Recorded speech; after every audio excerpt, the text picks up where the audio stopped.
Hey guys, welcome back to the studio. I recently got an email from a subscriber that was having some problems making the Scarecrow Joe's Studio paper mache clay. So I sent her a short video that I created to help her out. But I was thinking, why not share it with all of you? It can be a little bit tricky, you know, when you're making it for the first time and getting the consistency right.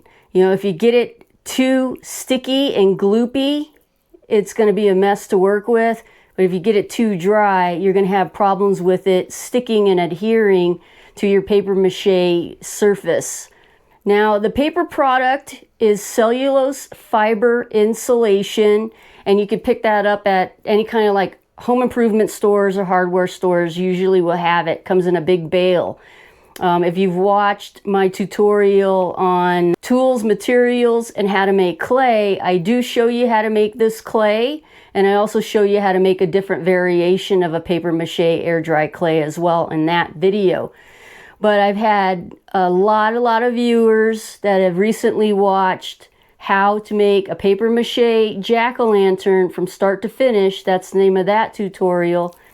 And I don't go into how to make the clay in that tutorial because it was already getting like almost 2 hours long. So I'm going to show you how to make the studio clay that we use 90% of the time here on all of the paper mache art. But before I get into that, I just want to remind you that we are having a sale on all of the art on the website, scarecrowjoes.com, from now until August 15th. If you enter discount code or promo code SUMMERWEEN at checkout, you'll receive a 15% discount on any of the art on the website. And it does include free shipping as well. So check that out if you're interested.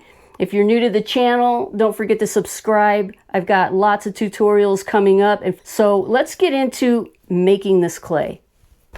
Hey Lori, so your email came through, and luckily I was about to make a fresh batch of clay using the cellulose fiber insulation, so I thought I'd just shoot this short video for you.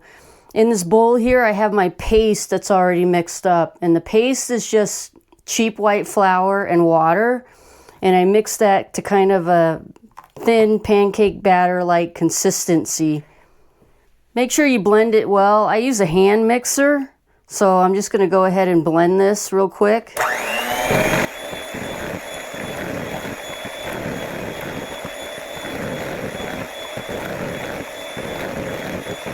You just want to make sure that you don't have any big lumps in your paste. And then for this, I add some, this is just white glue. You want to get a PVA white glue like Elmer's Glue All or Tite Bond. Just make sure it's PVA glue. Or you can use wood glue, but PVA white glue seems to be a little cheaper. And as you can see, I don't really measure. I would say that's probably maybe a little less than 1/4 cup. I'm making a small batch, so I don't need that much. And so with that in there, I'm going to blend again.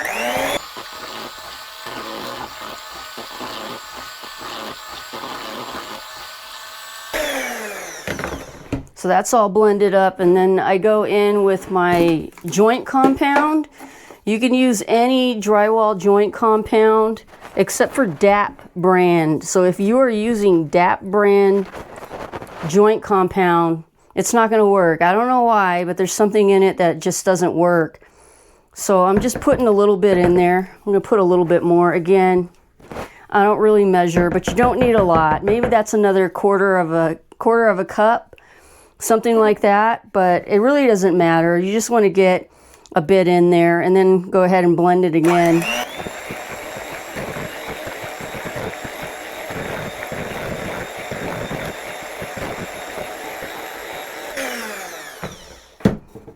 All right, and now you're at the point or the stage where you could start adding that cellulose fiber insulation. You're not going to be able to see it because it's off frame, but as you know, because you already have some, it comes in a big bale, and I kind of just break it up. And when I'm mixing, I just add like a few handfuls at a time.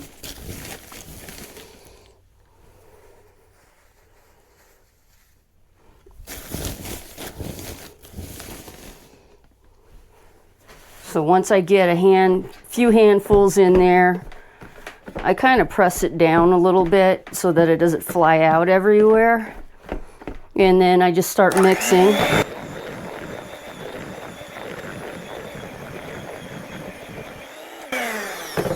And then from that point, that's obviously not enough. It's very milky and runny, so I'm just gonna couple handfuls at a time. What I'm doing is I'm just adding more of the drywall or the cellulose fiber insulation in here, and then continue to blend or mix.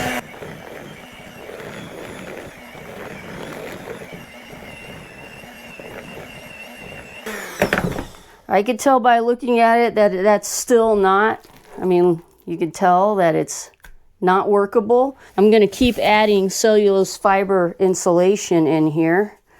And I'm just going to do, at this point, I'm doing one handful at a time.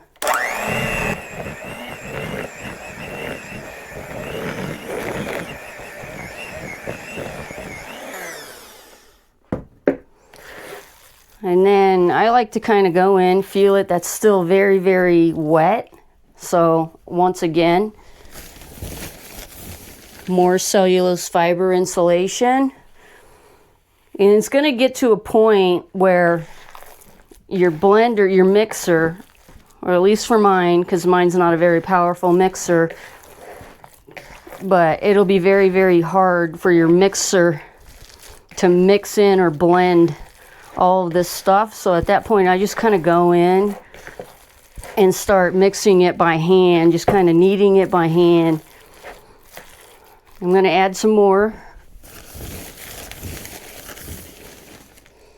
I'm doing kind of a, this is probably going to yield 4 pounds of clay, 3 to 4 pounds of clay when I'm done. You probably won't need this much, but I'm working on a couple of different things. So, and this is another reason why I can't give you exact measurements, because you don't want to make too much and then have a bunch left over, because it does have a shelf life. You know, if you don't refrigerate it, you've got maybe 3 days before this starts to turn. If you put it in the refrigerator, it can last, 5 or 6 days. That's the reason why I like to make just smaller batches at a time. And just one little handful at a time. I'm just going to continue adding the fiber insulation here.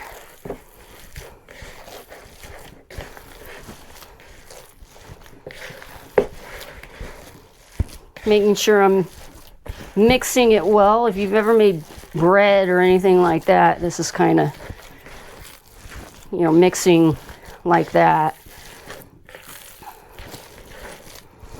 Now at this point, this clay's pretty good. I could add a little bit more if I wanted it a little bit drier, on the drier side, but I like to have some moisture in it. So the way that you could tell that you've got a good working consistency for clay is if you can make a ball out of the clay and it doesn't, like, it's not so sloppy that it kind of just falls apart, and you can kind of pull it apart like that and put it back together and form a ball. This is a good consistency of clay. And then if you do this and follow these instructions using the exact ingredients in the steps, you should not have a problem getting this clay to stick. Well, I hope you found that short video helpful on how to make the Scarecrow Joe Studio paper mache clay. Stay tuned for more tutorials coming up. The next one that's coming up is going to be how to make a paper mache witch hat that you could attach to a paper mache jack-o'-lantern. So stay tuned for that. Until then, as always, thanks for watching, and I'll catch you in the next one.